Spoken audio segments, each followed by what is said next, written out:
Mga igsoon, mga anak sa Diyos. Karong Domingo mao ang kapistahan sa pagkakabig ni San Pablo Apostol. Talagsaon kaayo ang kinabuhi ni San Pablo og daw katuuhan dili ang iyang kalit nga pagbag-o gikan sa pagkakiler sa mga Kristiyanos ngadto sa pagkaapostol magsasangyaw ni Kristo. Gani dili siya kabahin sa 12 nga gitawag ni Jesus samtang buhi pa ang Ginoo sa Galilea. Ang ngalan ni Pablo kaniadto Saulo, usa ka sirado kandado nga pariseo nga edukado sa tiilan ni Gamaliel. Si Gamaliel usa sa mga banggiitan nga rabay sa ilang panahon. Si Saulo usa sa pinakangilngig nga tiglutos sa unang mga Kristiyanos. Siya ang misugo og mitugot sa pagbato kang San Esteban. Apan sa iyang panaw padung sa Damascus, na bago ang tanang butang. Dito siya natumba sa makabutang nga kahayag ug nakadingog sa tingog ni Kristo. Human sa iyang pagkakabig, siya nahimong super masigasig nga misyonero sa ebanghelyo. Siya niadto sa daghang nasod, nagantos og daghang pagtamay, na priso og nilahutay bisan pa sa daghang kulata nga iyang nasinati. Bagtik ning tawhana. Bisan dili siya apil sa 12, gitawag siya nga apostol sa mga hintil, apostle to the Gentiles, tungod kay personal siyang gipili ni Kristo. Kining kasinatian sa pagkakabig ug pagtawag ni San Pablo mo'y atong yawi sa atong ebanghelyo karon. Nagsugod si Jesus sa pahibalo sa gingharian sa Dios human sa pagkadakop ni Juan Bautista. Sa pagpahibalo ni Jesus nga naa na ang gingharian sa Dios, daw ang kahayag ni subang na sa kangitngit ug ang pagtawag sa paghinulsol gipadayag isip dalan padung sa bag-ong kinabuhi. Diha sa pagkakabig ni San Pablo ug sa tawag sa pag-usab sa kinabuhi, unsa may atong makutlo karong adlaw. Unang punto, si Jesus gyud ang Mesiyas, ang manluluwas nga dugay na nga gipaabot. Sa ebanghelyo gipahimangnuan kita nga si Jesus nipuyo sa Capernaum. Sa dapit nga giisip kaniadto nga ngit-ngit o layo sa sentro sa relihiyon. The people who sat in darkness have seen a great light. Matthew 4:16. Ang katawhan nga nagpuyo sa kangit-ngit nakakita og dakong kahayag. Pinaagi sa pagpangalagad sa rehiyon sa Galilea, gituman ni Jesus ang panagna ni propeta Isaías nga naay mudan-ag nga dakong kahayag ngadto sa mga dapit nga tradisyonal nga giisip nga layo sa Dios. Ang Galilea sa mga hintil giisip nga dili limpyo, hugaw, apan didto mismo nagsugod ang ministeryo ni Kristo. Sama kang San Pablo nga gikan sa paglutos ngadto sa pagwali, gipakita sa Dios nga ang iyang grasya makalusot bisan sa labing ngit-ngit nga bahin sa kinabuhi sa tao.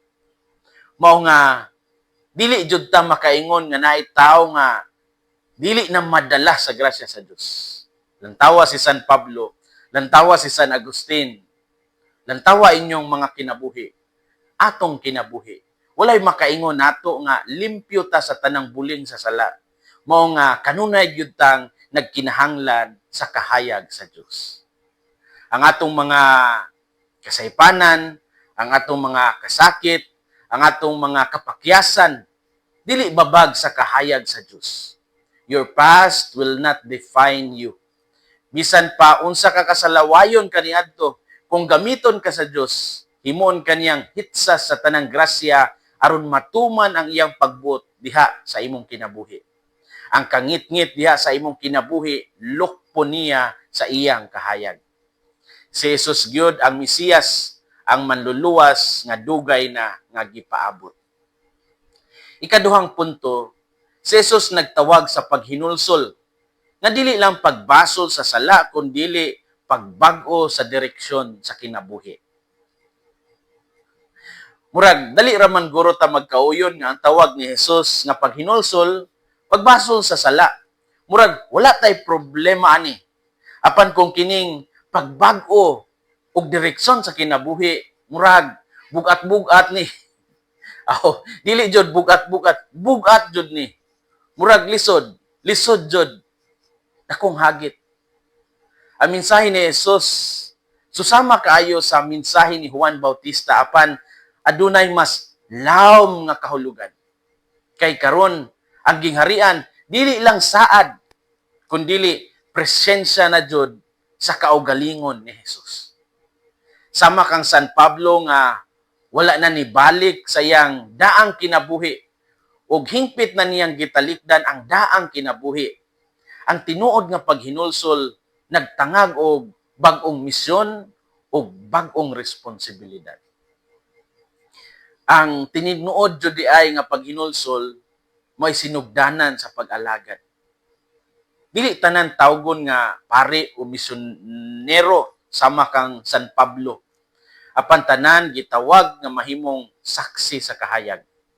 Ang usa ka taong gustong musaksi sa kahayag kinahanglan mulihok, mugawas, dili magpabilin sa kangit-ngit, kundi muhangop sa kahayag. Si Jesus nagtawag sa paghinulsol nga dili lang pagbasol sa sala, kundi pagbag-o sa direksyon sa kinabuhi. Story time. Karong Domingo mauusab ang gitawag nga National Bible Sunday. Gisugdan kini sa Pilipinas niadtong 1982 pa. Isip usa ka paagi sa pagpalig-on sa gugma sa pulong sa Dios. Sa una, simple ra kini nga pahimangno sa pagdala sa Biblia sa simbahan. Apan sa paglabay sa katuigan, nadugangan na kini og mga programa sama sa Bible enthronement sa panimalay. Gisugdan usab ang mga ecumenical celebrations uban sa ubang Christian denominations. Ang mga translation sa Biblia sa lokal nga pinulungan nakatabang sad og dako aron mas mapasabot pa jud ang kahayag sa pulong sa Dios. Lakip na pud ani ang pagkauso sa mga Bible apps o online reflections. Apan ang tumong nagpabilin nga usara ipasulod ang pulong sa Dios sa adlaw-adlaw nga kinabuhi. Sama kang San Pablo, ang Biblia, ang pulong sa Dios, mahimong kusog aron makapadayon ta. Mga igsoon, mga anak sa Dios, ang pagkakabig kang San Pablo, nagpahinumdom ka nato nga ang Dios mao ang atong God of second chances.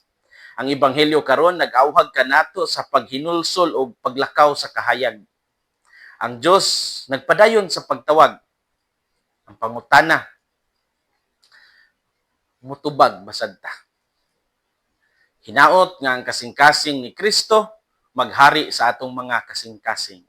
Kini si Father Felmar Castrodes, Fiel SVD, ang inyong magsisibya sa maayong balita. Gikan dinhi sa Radio Veritas Asia, hinumdumi ang kinabuhing Kristiyano, kinabuhi sa pagserbisyo.